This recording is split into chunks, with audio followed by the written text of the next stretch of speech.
교수님께서 워낙에 전반적으로 잘 짚어주셔서 제가 말씀드릴 내용 많은 부분이 덜어질 것 같습니다. 저희가 CKD 환자에 있어서 리지스턴트 하이퍼텐션의 중요성이 계속 증가되고 있는 부분인데요. 저희가 시간이 가면서 하이퍼텐션 컨트롤은 좋아지고 있지만 그렇지만 여전히 리지스턴트 하이퍼텐션의 비율이 있는 상태이고 그 이유로서 아까도 여러 가지 원인들을 짚어주셨는데 저희 CKD 환자와 관련해서는 특히 볼륨 오버로드와 세컨더리 하이퍼텐션의 문제들을 볼 수 있겠습니다.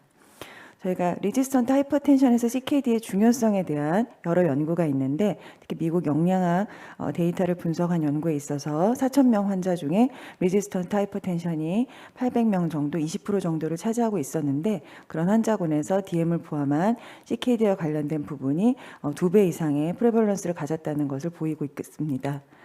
또한 다른 연구에서도 91개 스터디를 대상으로 한 메타 분석에서 리지스턴스 하이퍼텐션의 프레발런스를 10% 정도로 보고하였지만 CKD가 있는 환자 서브그룹 어널리시스에서는 거의 30%에 가까운 숫자가 리지스턴스 하이퍼텐션을 보였다는 보고도 있었습니다. 이러한 리지스턴트 하이퍼텐션은 앞서 말씀드린 대로 여러 가지 카디오바스쿨라 이벤트의 리스크를 증가시키고 있는데 그 중에서도 이런 ESRD로 진행하는 위험도를 가장 심각하게 올릴 수 있는 그런 문제점을 가지고 있을 수 있겠습니다. 저희가 CKD 스테이지 2부터 5까지 환자를 대상으로 한 크릭 스터디에 있어서도 이렇게 신장 기능이 감소되면서 리지스턴트 하이퍼텐션의 비율이 늘어났고 그런 환자분에서 카디오바스쿨라 이벤트뿐만이 아니라 리날 이벤트의 발생 비율이 현저하게 증가된 것을 확인할 수 있어서 CKD 환자에서 리지스턴트 하이퍼텐션의 조절의 중요성은 아주 크다고 할 수 있겠습니다.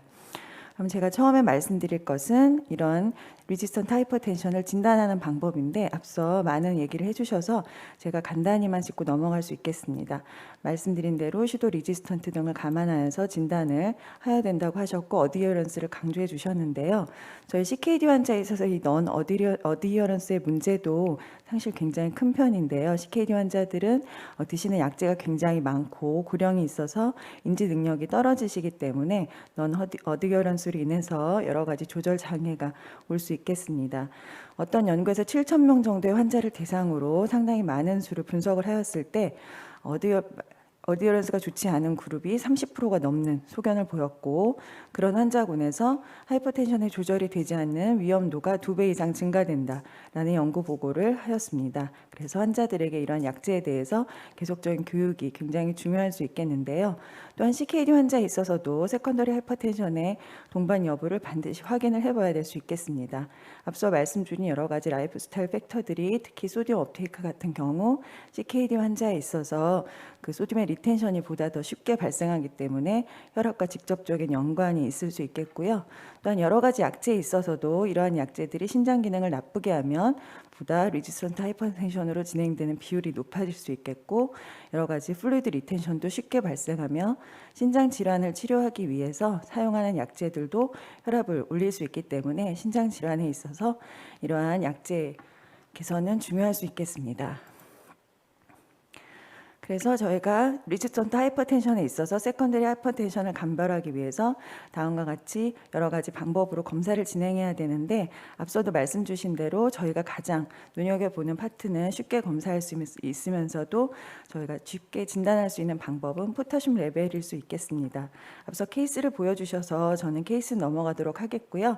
혈압약을 드시면서도 포타슘과 메타볼릭 알칼로시스를 보이는 환자에 있어서는 반드시 스크리닝 테스트로서 레닌 액티비티와 알도스테론을 측정을 하여서 프라이머리 알도스테로니즘을 감별해야 된다는 포인트가 있겠습니다. 프라이머리 알도스테로니즘은 프레발런스가 연구에 따라서 11% 혹은 오토시에서는 30%까지도 나타난다고 되어 있고요. 포타슘이 떨어진 경우도 있지만 그렇지 않은 경우도 있어서 저희가 진단을 잘 하지 못하는 경우가 있는 것 같습니다. 제가 마스크 때문에 숨이 차서 너무 죄송해요. 마스크를 잘못 가지고 온 것 같습니다. 네, 이런 프라이머리 알도스테로니즘은 예후에 신장 기능을 빠르게 나쁘게 하고 LVH를 유발하기 때문에 스트로크 이벤트라든가 카디오바스쿨라 이벤트를 올릴 수 있어서 이것이 히든하게 있는 것은 아닌지 반드시 감별이 필요할 수 있겠습니다. 또한 저희가 CKD 환자에 있어서는 다른 호르모널 디스퍼번스에 의한 세컨더리 하이퍼텐션도 반드시 감별이 되어야 되겠고요. 이런 프레발런스가 조금 더 높다고 되어 있기 때문에 한 번 정도는 확인을 해보시는 것이 좋겠습니다. 또한 CKD 자체도 세컨더리 하이퍼텐션의 원인으로 꼽혀지기도 합니다. 그렇기 때문에 CKD가 있어서 하이퍼텐션이 생기는 것인지 하이퍼텐션으로 인해서 CKD가 생기는 것인지는 사실 명확하지 않은데요. 결국 CKD 환자에 있어서는 저희가 코렉션할 수 있는 코즈가 있는지 없는지를 적절하게 감별할 수 있는 것이 필요할 수 있겠습니다. 그러면 제가 말씀드릴 가장 중요한 파트인 CKD 환자에서 어떻게 매니지먼트 할 것이냐에 관련된 부분을 말씀을 드리도록 하겠습니다. CKD 환자에서 리지스턴트 하이퍼텐션이 유발되는 원인을 알아야 거기에 맞춰서 치료를 할 수 있을 텐데요. 여러 가지 원인이 제시되고 있는데 결국 볼륨 리텐션, 소듐 리텐션으로 인한 볼륨 익스펜션, 그리고 라스 액티비티가 CKD 환자에서 보다 오버 리액션을 보인다는 것, 그다음에 심파테틱 너브 시스템이 오버 액티비티를 보이면서 인플라메이션이 동반되어 있다는 부분들이 주요 기전으로 꼽히고 있어서 이러한 부분에 대해서 치료를 중점적으로 진행을 하고 있습니다. 첫 번째로 앞서도 말씀 주셨지만 이런 다이어트리 소듐 리스트릭션의 중요성은 아무리 강조를 해도 지나치지 않은 것 같은데요. 특히 저희 환자들은 그런 부분에 있어서 조절이 중요해서 저희가 임상적으로 그런 식이 교육을 많이 시행을 하고 있습니다. 저희 식단 중에 이제 염분이 많이 포함되어 있는 국물 종류라든가 국수 종류 그리고 저장 음식들을 제어할 수 있도록 저희가 식이 교육을 철저히 진행을 하고 있고요. 이렇게 식이 교육을 통해서 저희가 가이드라인 상에서 소듐을 5g 정도를 제시하고 있는데 그렇게 되면 여러 혈압을 낮출 수 있었다는 여러 연구 보고가 있다는 것은 너무나 잘 아실 것입니다. 여러 메타 연구에 있어서도 대체적으로 소듐 리스트릭션 군에서 혈압 조절이 우월하게 보고가 되었고요. 그런 부분이 메타 분석에 있어서 클리닉 BP에서는 시스톨릭 BP 5 정도 그리고 다이스톨릭 BP가 2 정도 감소되는 효과를 보였다는 것을 보이고 있어서 선생님들이 환자를 치료하실 때 조금 더 소듐 리스트릭션에 대해서 강조를 해주시면 좋겠습니다. 또한 저희가 볼륨 컨트롤이 잘 되어야 리지스턴트 하이퍼텐션을 제한할 수 있기 때문에 그것을 감별하기 위해서 다이ure틱스가 효과적인 치료제로 사용될 수 있겠습니다. 그렇지만 선생님들께 한 번 더 말씀드리고 싶은 것은 다이ure틱스가 이것을 감별하는 중요한 툴이긴 하지만 그것의 반응이 좋다고 해서 그저 이뇨제의 용량을 유지하거나 늘리기보다는 환자가 볼륨에 센시티브한 부분이기 때문에 식이 조절에 조금 더 신경을 써주셔서 이뇨제를 최대한 적은 용량으로 써주시는 것이 신장 기능을 유지하는 데 굉장히 중요한 부분이 될 수 있겠습니다. 그런 다음 말씀해 주셨듯이 사이아자이드는 저희가 GFR 50 아래에서는 그다지 권장을 하고 있지 않습니다. 그래서 그것을 클로로살리돈으로 체인지한다든가 루프다이렉스로 체인지하는 방향으로 사용이 되고 있고요. 앞서 스파이놀락톤의 중요성을 많이 말씀을 주셨는데요. 이뇨제를 사용하실 때는 아시다시피 이뇨제에 여러 가지 일렉트로라이트 임밸런스가 유지가 되기 때문에 한 가지 이뇨제를 사용하기보다는 여러 가지를 믹스해서 사용하는 것이 효과가 더 좋을 수는 있겠습니다. 그렇지만 아시는 바와 같이 사이아자이드와 루프다이렉틱스를 컴바인할 때는 소듐 레벨이 떨어질 수 있기 때문에 그런 부분을 감안을 해주시면 좋겠습니다. 다이ure틱스가 저희 CKD 환자에 있어서도 치료제로서 효과가 있을 것인지 저희도 이제 여러 가지 디베이트가 있었는데요. 특히 클로라살리돈은 CKD 환자에 있어서도 효과가 상당히 좋은 것 같습니다. 그래서 eGFR 60 아래 환자를 대상으로 컨트롤과 클로라살리돈 eGFR 60 이하와 신장 기능이 정상인 환자를 비교를 해보았을 때 클로로살리돈을 사용하였을 때 혈압이 떨어지는 효과가 양군에서 똑같이 나타났다는 결과를 보이고 있어서 저희가 CKD 환자에 있어서도 리지스턴트 하이퍼텐션이라면 다이ure틱스를 고려를 해볼 수 있겠습니다. 앞서 말씀 주신 스터디이고요. 병가라서 약제를 사용하였을 때 스파이놀락톤에서 혈압의 감소가 좋았는데요. 이 상태에서 환자들은 보통 eGFR이 45가 되지 않은 환자는 제외하였기 때문에 아주 심각한 CKD는 제외할 수 있었지만 대부분의 환자에서 문제가 되는 하이퍼칼레미아를 보이지 않아서 저희가 일렉트로라이트를 임밸런스를 잘 모니터링한다면 스파이놀락톤의 사용도 중요할 수 있겠습니다.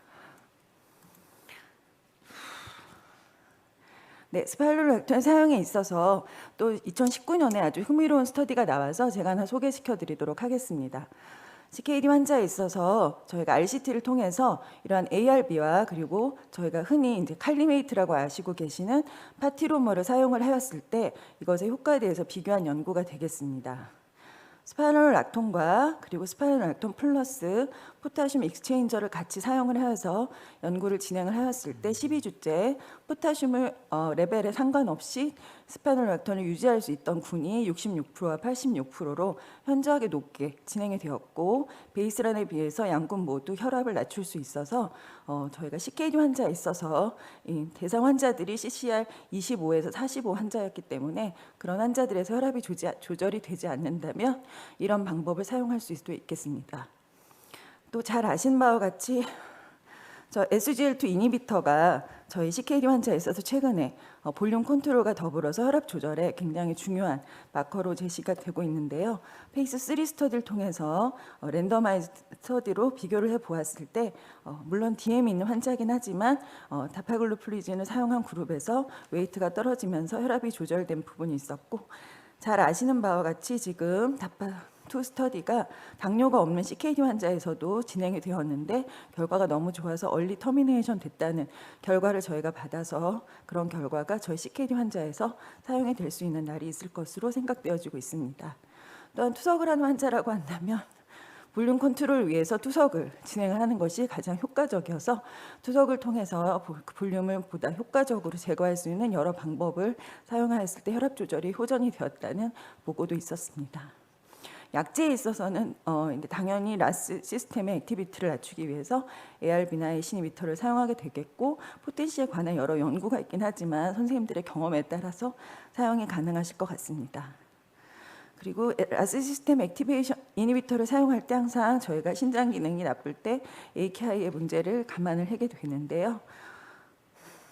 저희가 ARB를 사용한 군에 있어서 AKI 이벤트가 2배 정도 높았다는 연구 보고가 있었지만, 많은 연구에 있어서 AKI 발생에도 불구하고 모탈리티를 낮출 수 있었기 때문에 CKD 환자에 있어서 ARB 사용은 AK와 상관없이 유지가 반드시 진행이 되어야 되고, 단지 사용 이후에 CCR이 60 아래고 포타슘이 5.0 이상이라면 2주 이내에 포타슘 레벨과 크레아틴 레벨을 확인하시는 것이 필요하겠습니다. 또한 CKD 환자에 있어서는 죄송합니다. 네, 저 천천히 하세요. 괜찮습니다. 네, 좀 쉬었다가 하셔도 됩니다. 네, 심파세틱 너브 시스템의 오버 액티비티도 문제가 될 수 있겠습니다. 그래서 저희가 투석을 하는 환자에 있어서 심파세틱 너브 액티비티를 확인을 해보았을 때 EGFR이 감소할수록 머슬의 심파세틱 너브 액티비티가 증가되고 유리너리 프로틴과도 증가되는 것을 확인할 수 있겠습니다.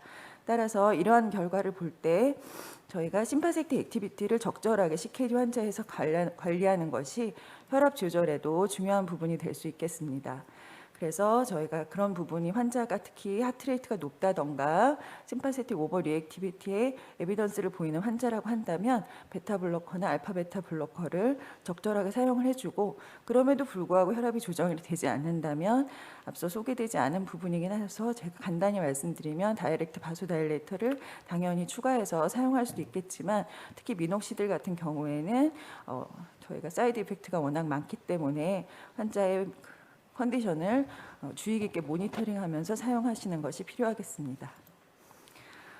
네, 제가 진행이 미숙해서 너무 죄송하고요. 마스크가 이럴지 몰랐는데 제가 말을 최근에 많이 안 했나 봅니다. 제가 말씀드릴 내용을 정리해서 말씀드리면, 저희 CKD 환자에 있어서 리지스턴트 하이퍼텐션은 중요한 문제가 될 수 있겠고, 그것을 감별하기 위해서 여러 가지 방법으로 슈도 리지스턴스를 감별하고 저희가 진단에 중요성을 강조할 수 있겠습니다. 또한 세컨더리 하이퍼텐션이 컴바인 되어 있는 것을 반드시 감별을 해주셔야 되겠고요. CKD 환자에 있어서 혈압 조절을 위해서는 반드시 소디움 업테이크가 제한이 필요하며 다이레틱스를 필요한 경우 적절하게 사용하고, 또 스파이널 록톤을 사용할 때 포타슘 로어링 에이전트를 컴바인하는 기법에 대해서의 완전성은 차후 더 많은 연구가 필요할 것 같고, 말씀드린 대로 환자의 바디 볼륨을 적절하게 유지할 수 있도록 환자에게 지속적인 교육을 하는 것이 필요하겠습니다. 감사합니다. 네.